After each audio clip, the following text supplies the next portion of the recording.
Now we'll wait for a minute for the group picture before we move on.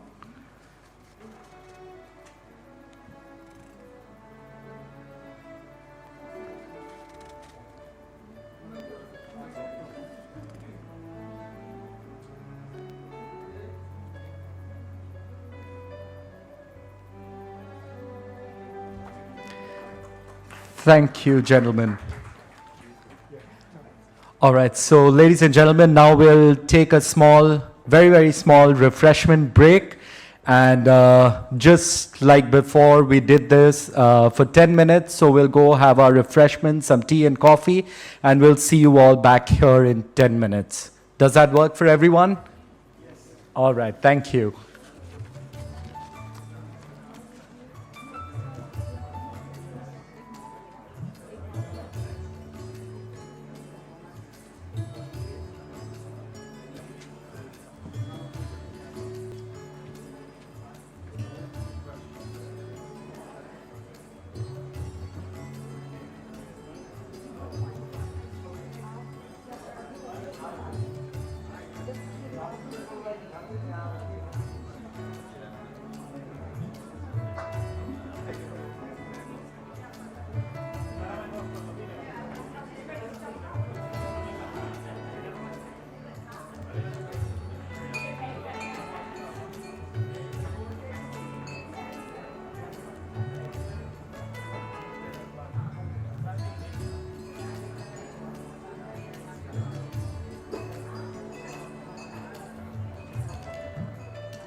अबे केवल change किया गया अभी कुछ नहीं चेंज वो उजला था हाँ वाइट था ना पहले नहीं यही था अबे चेक किए थे इसी लैपटॉप में मन्नू मन्नू अब खोलेंगे तभी तो चेक बोलना होगा उससे बोलना वहाँ रहा है ना ओ अनिल अनिल एक नंबर जाके दबाना अरे उसको दिखा एक नंबर दबा एक नंबर दिखाना तो उसको दिखा अबे उसको भी नहीं आता है उधर उधर वाला दबा दिया ना उसको दिखा उसको स्विच कर नहीं आया दोबारा लगा नहीं गया ये ऑन होगा तब तो लैपटॉप बंद है ना ये जो आने दे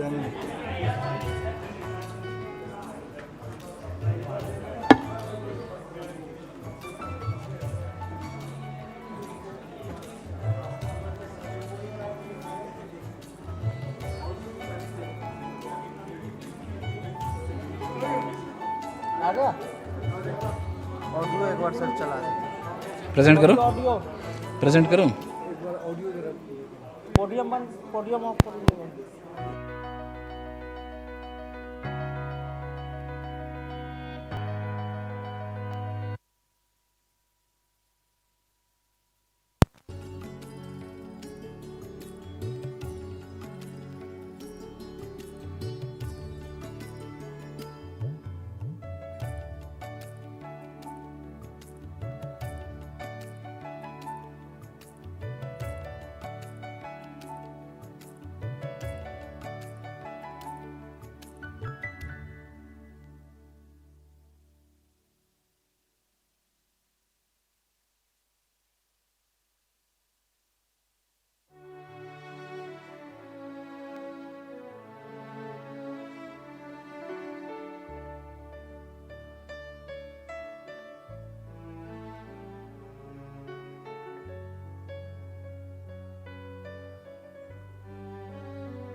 ladies and gentlemen, we will be starting very, very shortly. So in case any of your colleagues are outside having their tea or coffee, I would request you to please call them in so that we can begin on time. Thank you.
Welcome back, ladies and gentlemen. May I request you all to take your seats as we move on to our next session of the day.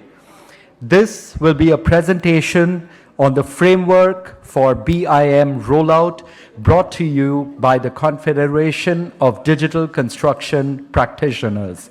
May I request our guest speakers to come on stage and do the honors. First, I would invite Mr. Swaraj Gupta, President, the Confederation of Digital Construction Practitioners India, and Mr. Sunil Joshi, General Secretary, the Confederation of Digital Construction Practitioners India. Please, sir. Over to you.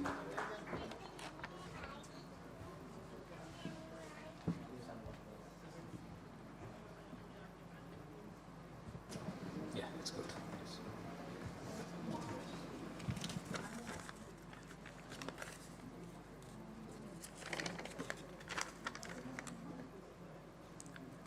Good evening, ladies and gentlemen. And just to give a brief intro of me, I'm basically a civil engineer, but of the era of slide rules or the T-square and set-square in the drafting and the probably punch cards in the computing area. So from there, it's an opportunity for me, or rather I'm blessed that I've been a part of the change every stages, whether it is from the drafting to the computer-aided design and drafting or computer-aided manufacturing, and also subsequently a change in the today's information world. So that is the era and still continuing, and I wish to continue. So with this thing, CDCP India, which is the Confederation of Digital Construction Practitioners India, is humbled to become the part of this conference. I think we are the right independent, democratic and representative body of the entire supply chain, including the technology OEMs, professionals, academia, to be the part of the national development and endeavor for the digitalized or digital. That means when I say digital, it is digital digitize and digitalize both infrastructure lifecycle management as a part of the PM's Vikshit Bharat by 2047. And CDCP India, by name itself, it suggests that it confederate with the existing bodies engaged in and around AECO activity, that is industry bodies, the professional bodies, policy-making bodies, academia, and delivery partners, etc., guiding them to the strategic level. CDCP India is also India's chapter of Building Smart International, and they promote that transparent digital transformation process, emphasizing on open BIM culture. So this is the first part of this confederate, and the practitioners of digital construction having the substantial professional experience in various aspects, from the technology to process to asset management and further to the chemistry of the various stakeholders. So that is what is our basic fundamental. And we have come together to form an impartial, not-for-profit and democratic society to inspire and collaborate to advance digitally enabled processes and technologies in India with the motto of inclusive data democratization. So that is our motto, serving for the AECO community at large to give back to the community with the strength of our collective wisdom to inspire the 4 stages in 4 stages. So collective wisdom, when I say that our average experience is around 30 years, then we have all the board members put together something around 200, 250 man years of experience. That is what we wanted to give it back to the, and this is the only organization which can really represent the entire community of AECO. That's what I think it is the right opportunity for us to be a part of this.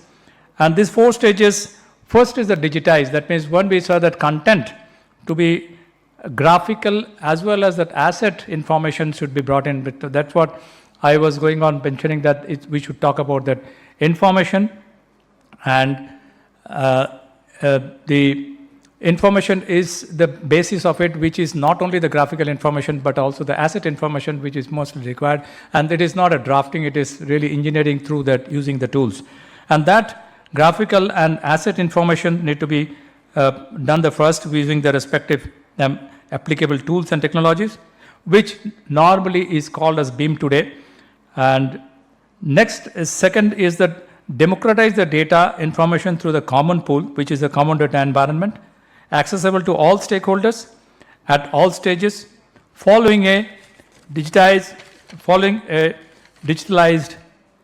process with real-time on-time visibility, which is very important, because once you are doing that on-time and real-time, that should be visible through the customized dashboard. The third is that providing for an integrated asset management. That is what is that going to really take the ROI of the investments, whatever people are going to make. The asset management and operations, a shift from the project mindset or project paradigm to the asset paradigm. Because once we are not talking that, we are talking about infrastructure project, it stops at the delivery. It should be going to forward, it should be probably talked about infrastructure assets. So that has to be extended using that same data information from the pool of the information pool, which is CDE, Common Data Environment. Last, and the very important part, is that move towards that integrated infrastructural lifecycle management, which is ILM, in commoditizing it in the similar lines of the project lifecycle management. So this is what, and it can take it to that DFMA, which is the design for manufacturing on and assembly, which is the commoditizing the entire construction industry. That's what we are looking at the very, very visionary level. So these 2 days of conference may be aimed at inspiring the public sector infrastructure owners to become smarter and upskilling them towards it. But we feel that the government and public sector, being the infrastructure asset, not the projects, sponsors, the larger vision should be to implement BIM process, which is the digitalization, because the you government I consider them as the sponsors and who will be managing that information and who should be more understanding the digitalization, not the digitization, which is the content creation or content. And digitalization is breaking that all the silos. And remain in managing, managing the digital information through common data environment in the project delivery and in the medium term, and the BIM process for operation and asset management in the long term. So whereas the digitization shall remain in the forte of the supply chain, which we are in the private sector, and the capacity building for authoring the digital information, the built environment shall be the major responsibility for this private sector.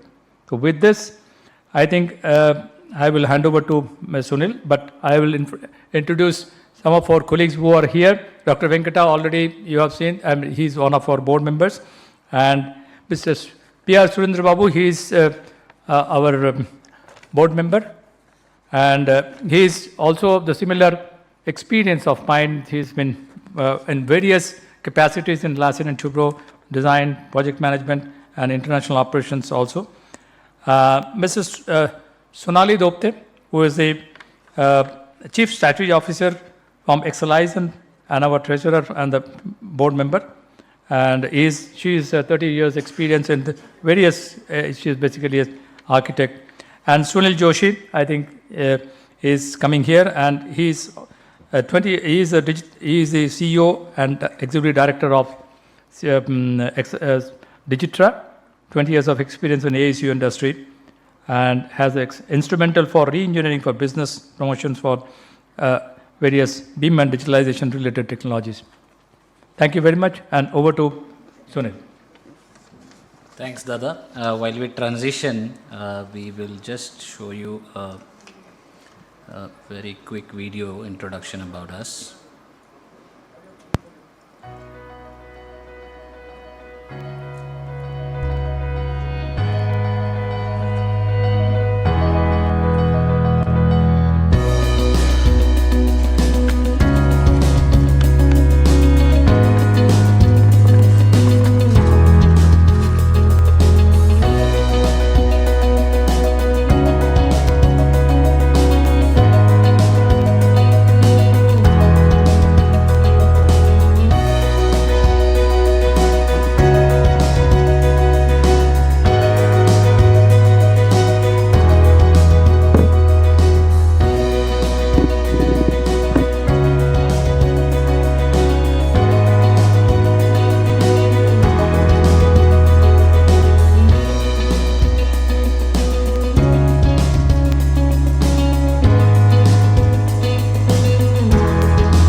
Good afternoon, everyone.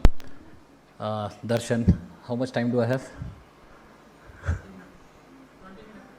Okay, great. So I'll try to wrap it up soon.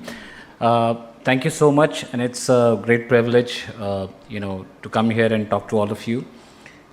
We are a young startup, for the initiative that we are doing with a lot of old people.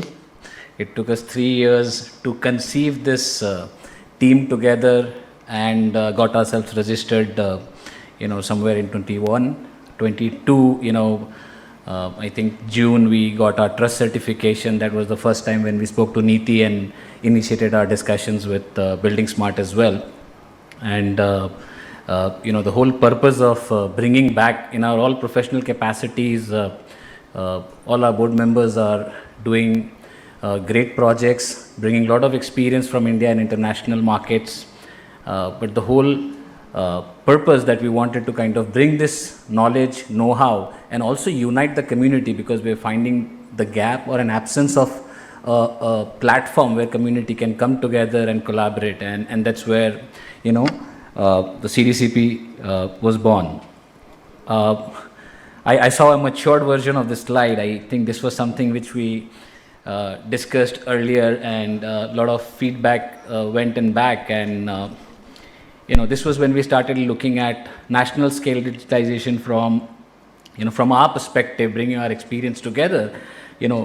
We saw that a lot of visible elements of any digitalization project or initiatives, including standards, implementation frameworks, capacity buildings, engaging users, working on use cases. We saw some fantastic use cases from some of the team members and government bodies who talked about railway projects and using BIM, 4D, 5D, different use cases. Now, these are all floating elements, but when we look at from a national perspective, there are additional things that comes up in terms of like data security.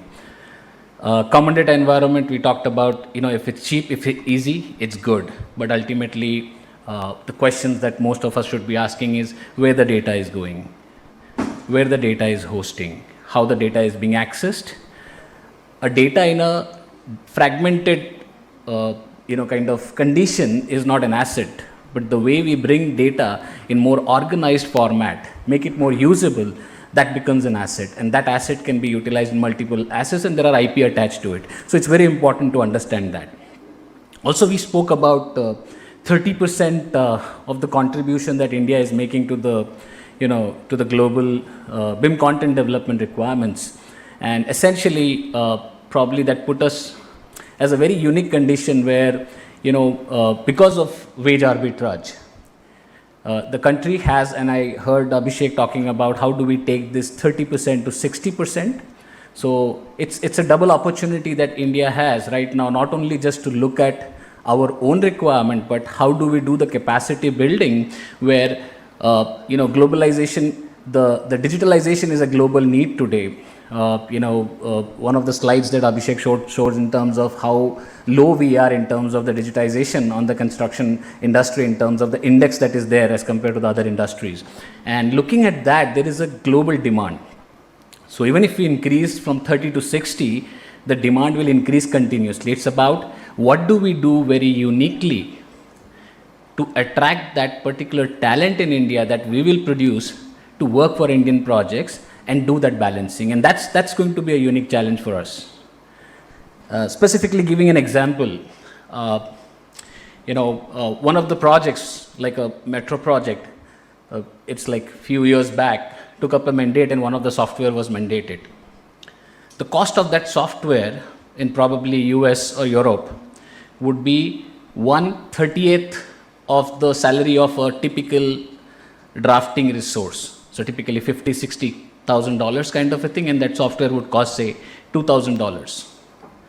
When I bring that particular cost in India, $2,000 is 1.6 lakhs.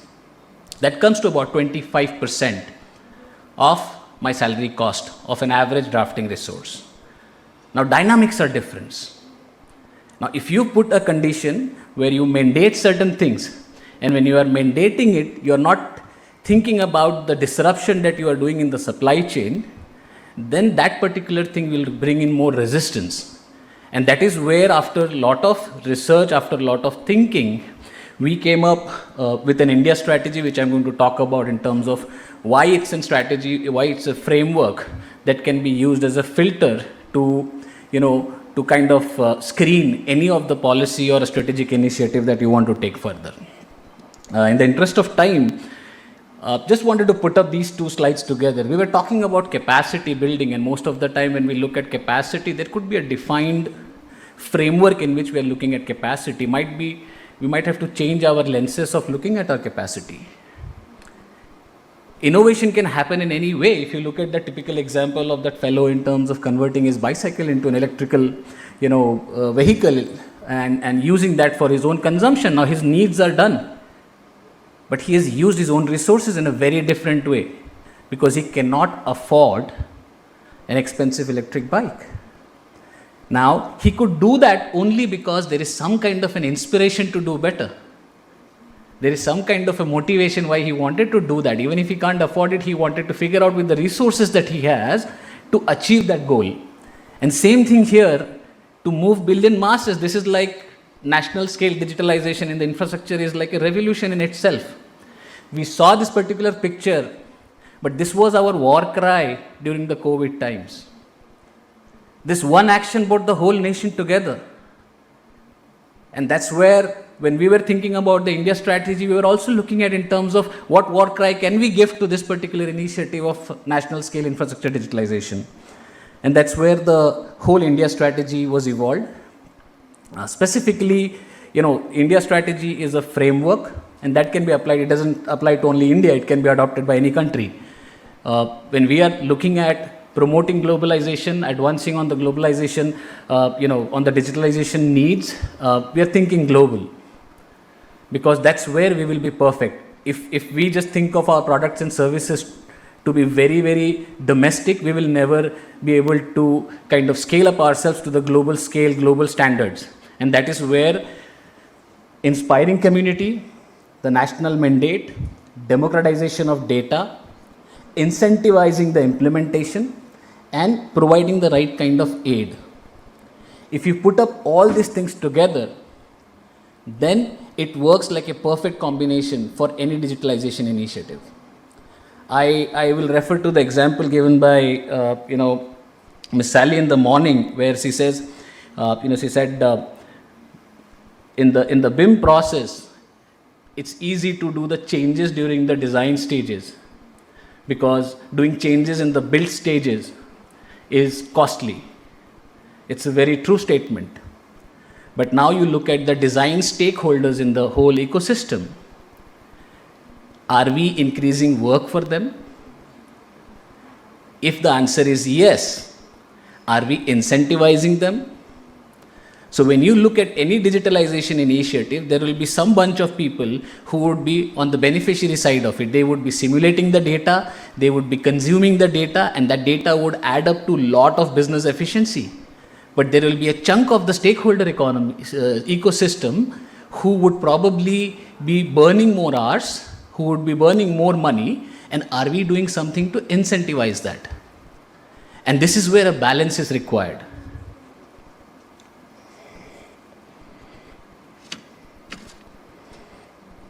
Now, we also spoke about the aid part of it, and we have some sessions coming in on the standards. Last month, we had a very interesting workshop at IIT Bombay where Casey, who is the president and chair of Building Smart UK, he was there, and he is one of the key member, vice chair of NEMA, which was the UK BIM Alliance, and one of the bodies that probably helped building up a lot of standards and BIM standards, which ultimately resulted in ISO 19650. I had a question to him. I said, we have developed a BIM standard, and I'll give a very simple layman example so we can understand, and I'll probably relate it to India. If I look at an Indian estimation gentleman or an estimation engineer, he follows IS 1200, which specify how I will measure a floor, how I will measure my deductions, and how I will do the calculations of the quantities in my project. Now, we are extracting BIM-based quantities. Is IS 1200 or any equivalent international standard also embracing the digital aspects into that particular standard? We are intending to build up a new standard. But how this new standard is getting integrated well into our existing standards. Same thing on IS, 962. It's an existing architectural drafting standard in India.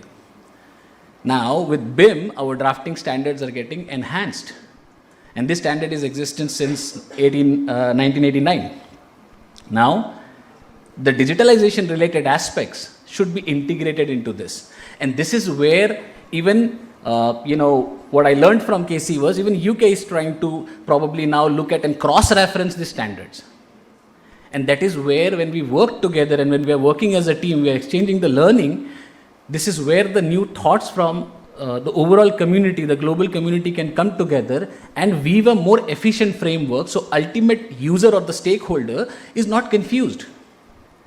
Somebody may say, okay, should we use BIM modeler? I heard arguments and discussions related to BIM modeler and drafting resources, but look at from a core industry perspective, we are in the business.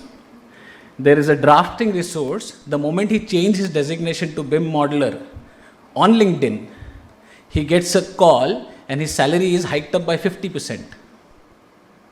So there is a very different kind of demand driving that particular sales aspects of BIM.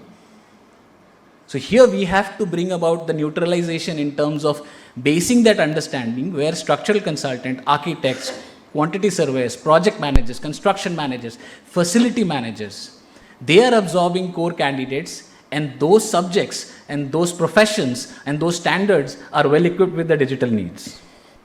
So we can express more details and we can talk about it later. Just to give you some more ideas before my time goes out. One of the initiatives that we did together was, in limited capacity, we were working with a lot of constraints when we started, including funding constraints because we did not want to take up money from a lot of, companies. So to maintain our neutrality, we went ahead and that's where, today it took us some time to get into a place where we have kind of started getting a good community traction. And it was an overwhelming support. We did not expect that the industry will support us so well. We did Digital Build India last month and this event was very well blessed. And it was really nice to see our EPC companies coming and demonstrating the kind of talent we have here. Lot of thought process and thought leadership were discussed in that. And, that was the connect. Even I think in this particular event, we see a lot of, members who are speaking from the Digital Build India event that we had. And this is the initiation right now. This is our initiative to right now inspire the community. This is an annual event that will continue. Now we are starting up spikes of like open mic sessions in different regions and different cities where we want the community to come and talk about it. This is our initiative for the people to come together, exchange our learning.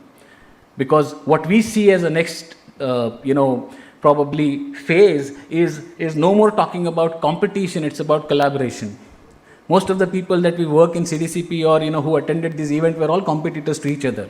But they were all happy to come together. They said we needed a platform where we can come together and talk about how we can advance, jointly, we can progress jointly, we can learn from each other and we can be more efficient in our processes. Same thing, when we started, we were very open that we don't want to restrict ourselves to India.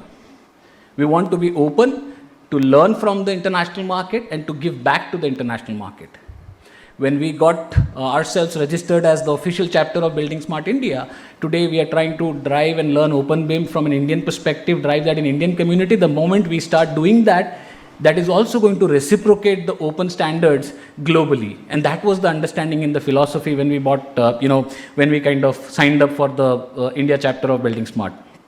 Same thing with the BIM Coordinator Summit. We are celebrating the BIM heroes of India. And that doesn't mean that it is only the people from the BIM industry, but we are celebrating people who are coming from, educational industries, from different kind of, forums. We need to create an environment where we start celebrating digitalization, and that's what we are trying to do, with these initiatives. I talked about, India strategy as a filter. You put that filter and screen any policy and look at in terms of what you are doing in that particular policy with reference to inspiring the community, with reference to the mandates which are responsible mandates, with reference to the data environment that is more democratic. Abhishek spoke about data drops, the efficiency loss that happens when the data doesn't transition efficiently from design to construction phase. This is not just a problem from an India perspective, this is a global problem. And that is where, if we are able to do that efficiently, we'll be in a much better situation. We contributed as one of the knowledge partner to the recent digital twin strategy. Now, a lot of these initiatives are driven by private organizations. But we, as a NGO, when we get into those things, we provide our insights. Swaraj and Arun Kumar from our team has been representing and guiding them in terms of developing these standards, and it was released August last year in Delhi. Plus, 3 of our board members are already a part of the BIS committees, which is working on BIM standards right now. They're taking feedbacks, whatever inputs we have, they're driving that. From a capacity building perspective, we were very clear, that we have the right knowledge bandwidth. We have that, capability in terms of knowing what probably is the right thing to do, but we are lack of in terms of capacity. And that's where we decided to focus ourselves in terms of doing things which can bring about a change at apex level. Now, we are planning to launch a BIM certification program in tie-up with, where this particular certification program is curated with IIT Bombay and IIT, with the help of IIT Chennai, in terms of creating a program where we will be training the training organizations, and this will be rolled out where we will act as a facilitator to this, and we are expecting a mass rollout. The numbers are yet to be confirmed, but this will be one of the standards, where one of the initiatives where we want to bring the international level BIM certification at affordable prices in India. Because some of the standards could be global, very well received, but they're not affordable from an India perspective. From a certification perspective, if we have to spend the money, which is very different kind of a money, SME cannot afford that. So what does we do? So I think in that case, we have to adopt and build up something which is more indigenous and work together on that. So, with that, probably I would like to, end up my session. Very happy to receive any questions. Thank you so much.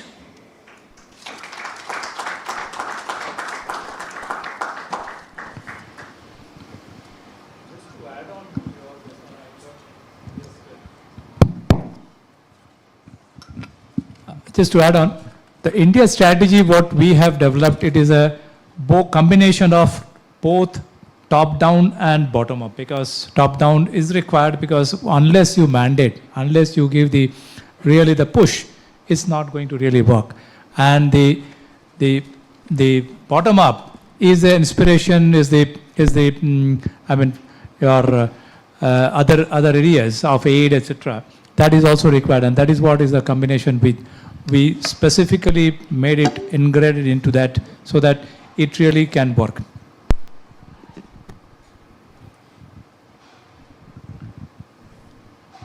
Any questions? Yeah, you mentioned that incentivizing players when we ask for BIM and implementing BIM in projects. What exactly did you mean by incentivizing? Because I come from the client side, right? We are the users of that data. Whenever we ask, we benefit.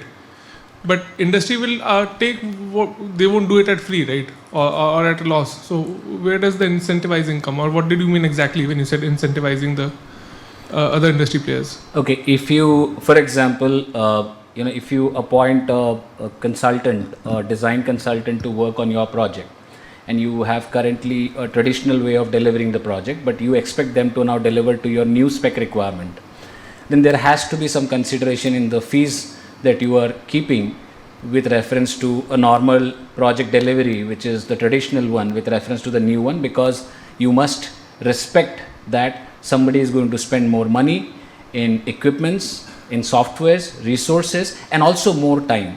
At the same time, the time that is going to reduce, like for example, if you get a good coordinated drawings, the construction time, the RFIs reduces. So if a contractor is taking up say 20 months, you are facilitating to do that particular thing in maybe 18 months or 17 months. Now that time reduction is your advantage, which you are actually getting, but the stakeholders who are impacted with reference to efforts and cost, there has to be some kind of a consideration from the client side.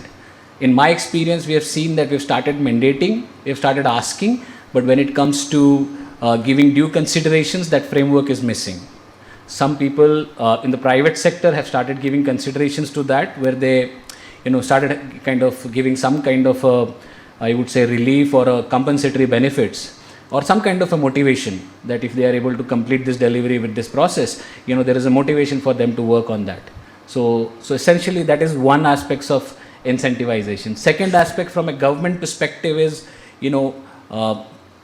there's a lot of investments that is required when the industry moves from your traditional system to the new system, whether it is hardware, software. You spoke about, I think you presented pretty well about the CDE and the cloud-based environment. So there are two kind of environment where, one environment is an authoring environment where you essentially create the data.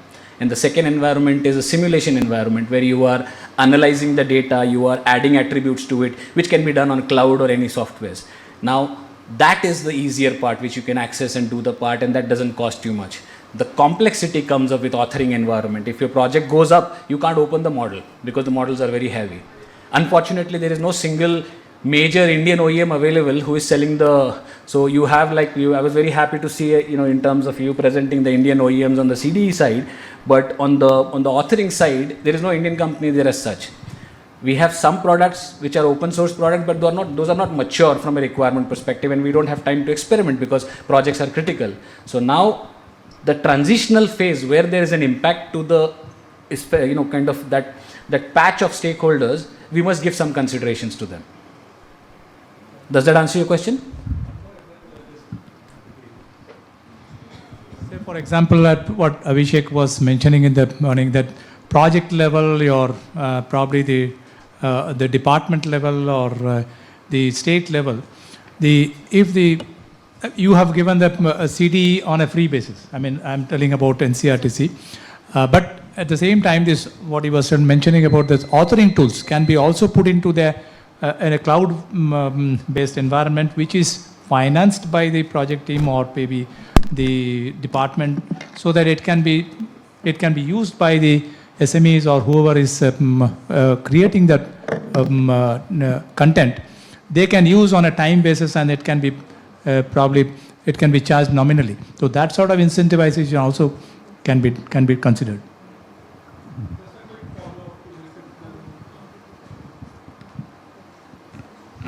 Just to be more clear in what we are saying, you are saying the industry is not updating their estimates as per the new requirement, or because if we mandate it in the contract and then you bid for it and you get it, then you are already getting the price that you asked for, considering the work to be done.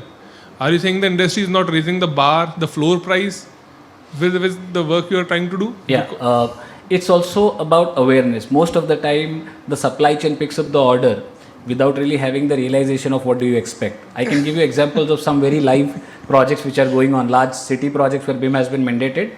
And today, BIM is only used as the last payment certification where you just have to create the model at the end and they are submitting that model for approval. The use of BIM is not happening there. Now, you can mandate, but if you mandate without doing your supply chain assessment, then you are just pushing something somewhere where you don't know what would be the outcome. So, we have to have some kind of an empathy with the stakeholder that we are engaging with. And that empathy will bring in more positivity into the whole digitalization aspect. So just to be again clear, you are saying people who made the contract and people who bid the contract both did not understand what they were bidding for. This may disappear over a period of time, but till the time we are in the transitional phase, there could be several examples that we can place where this is happening. But this is temporary. These are all transitional issues. We don't want to quote any project, but this is natural. This is very natural. There's no, I don't want to kind of say that there's something odd about it. It's business. Sunil, I'm just going to interrupt here. Sorry. If there are any questions, I'll suggest that please share your questions and we'll try and resolve them. Thank you. But we're really running a little late. Sure. So any questions, just please put them up for him, and then I'm sure he and you can connect after the session's over. Thank you so much. There is a question here. No, I'll ask later. Okay. It's fine.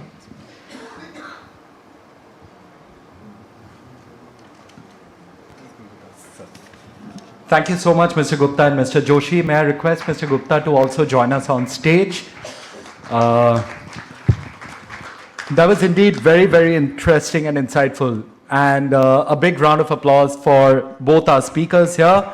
And now may I request Mr. Shobhik Ganguly to come and hand over some mementos to you.